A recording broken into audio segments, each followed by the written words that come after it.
Nah, oke, sekarang kita diskusi nih. Pokoknya palingnya gampang itu.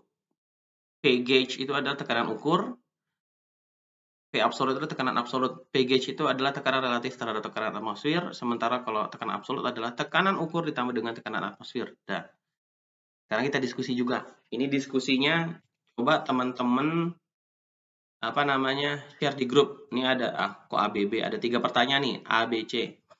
Buat teman-teman yang apa namanya bikers atau yang udah bisa naik motor, ini sering ada informasi kayak gini nih. Kalau berboncengan itu apa namanya ban depannya 200 kilopascal, belakangnya 225 kilopascal. Kalau sendirian depannya 200 kilopascal cukup, belakangnya 225 kilopascal cukup. Ukuran bannya seperti ini, oke? Nah, sekarang ini contohnya, kalau saya nggak tahu nih merek bannya apa, tapi kita nggak berbicara merek ya. Kalau misalnya naik mobil, kita nyebutnya, Pak, ban depannya 32, ban belakangnya 35, misalnya gitu. Sekarang pertanyaan saya yang pertama, informasi untuk ban ini, informasi tentang ban ini, itu apakah gauge pressure atau absolute pressure? Coba jawab di grup. Itu satu. Yang kedua, oke. Ternyata kita lagi jalan terus bledos apa namanya bannya, terus kita ke tukang tampil ban deh. Terus ketika kita periksa itu tekanannya tuh 0 kalau lagi bledos gitu. Sekarang pertanyaannya, apakah nilai 0 itu berarti tidak ada tekanan di ban? Oke, coba jawab di grup. Ntar saya jawab semuanya di grup ya. Yang ketiga, yang ke C, ini maaf itu saya salah. Apakah mungkin tekanan gauge atau tekanan ukur itu menunjukkan nilai negatif? Oke. Coba 3 pertanyaan tentang tekanan absolut dan tekanan ukur kita coba, terus jawab di grup ya, kita diskusi. Oke, sip. Terus next slide. Oke. Jadi bisa dibilang kalau ketika kita nanti di industri, terutama di kita nih sebagai port engineer, pokoknya bergerak di bidang pelabuhan deh, menggunakan tekanan ukur tekanan gauge aja itu sudah cukup. Karena kita berhubungan dengan gaya, terus apalagi misalnya kita menentukan berapa dimensi suatu struktur, atau misalnya apa?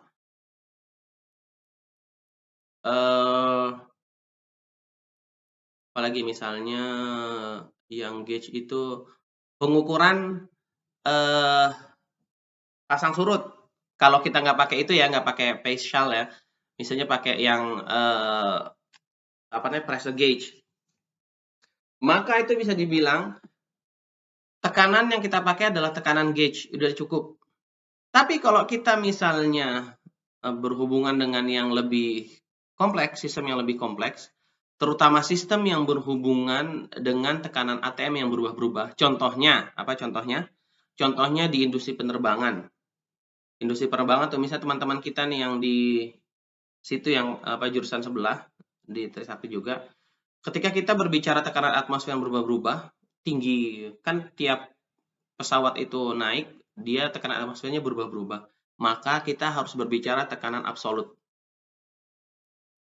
Semua yang kita hitung di perhitungan itu lebih baik menggunakan tekanan absolut.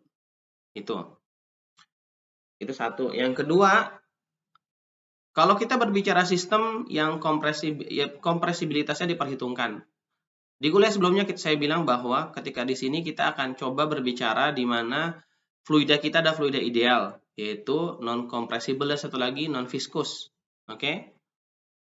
Maka itu nggak kita perhitungkan, tapi kalau kompresibilitasnya kita perhitungkan, maka kita pakai absolute pressure. Oke, kenapa? Ya karena kita harus tahu tekanan atmosfernya berapa. Karena itu nanti ngaruh eh, ke rho-nya kan segala macam gitu. Berikutnya absolute pressure tuh kita pakai kalau misalnya kita mau berbicara termodinamika dari kondisi sistem kita. Misalnya nih, ini salah satunya kita mau menghitung entalpi dari perubahan energi pada suatu fluida yang dikenakan gaya, yang berubah posisinya. Nah, itu kita harus pakai absolute pressure. Oke. Berikutnya juga nih, nah berikutnya adalah food packaging industry. Kenapa? Dia nih ketika misalnya instrumentasinya, dia pakainya tuh bukan tekanan gauge, tapi tekanan absolut. Kenapa? Ya, food packaging itu kan salah satu konsennya adalah bagaimana membuat makanan itu tahan lama ya, makanya dia di package. Salah satu yang membuat itu tahan lama adalah, dan biar enteng juga, pokoknya segala macam kondisinya adalah si kondisi tekanan di dalam package-nya itu kalau bisa mendekati vakum, nggak vakum full, tapi mendekati vakum. Gitu. Peralatannya juga banyak yang kayak gitu.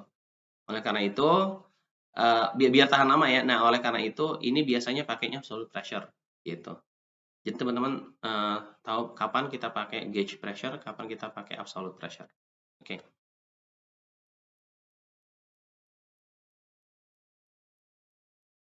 Terus, oke. Ini contoh nih, paling mudahnya. Contoh. Misalnya kita punya kondisi satu ATM standar kita ada 101,325 kPa ya. Oke. Dan ingat kalau ini tuh nggak selalu saya kasih tahu, jadi misalnya ada soal, pokoknya satu ATM itu standarnya 101,325 kPa. Oke. Gauge pressure, kita ceritanya ada punya satu tangki yang ketika kita ukur, gauge pressure menunjukkan tekanan 45 kPa. Oke, pertanyaannya gampang, berapakah absolute pressure pada di dasar fluida tersebut? Ya gampang. Maka P absolutnya adalah PATM tambah P gauge, PATM 101,325, maka P absolutnya adalah PATM ditambah P gauge, 101,325 kPa ditambah 45 kPa, 146,325 kPa atau 146,3 kali 10 pangkat 5 Pascal. Oke? Gampang kan? Gampang. Sip. Nah, berikutnya kita masih tentang tekanan. Kita karena saking pentingnya tekanan ini pada mekanika fluida, dan terus mekanika fluida itu adalah hampir berlaku di semua bidang engineering, sipil, lingkungan, tadi penerbangan, apalagi kereta api, semuanya deh. Itu pas dengan mekanika fluida berhubungan dengan tekanan. Maka cara menghitung tekanan itu menjadi salah satu poin yang penting.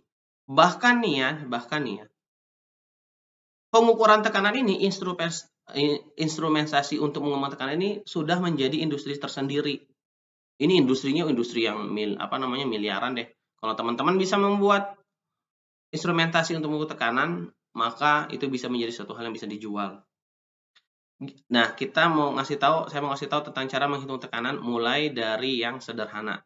Oke. Kita lanjut itunya di video berikutnya.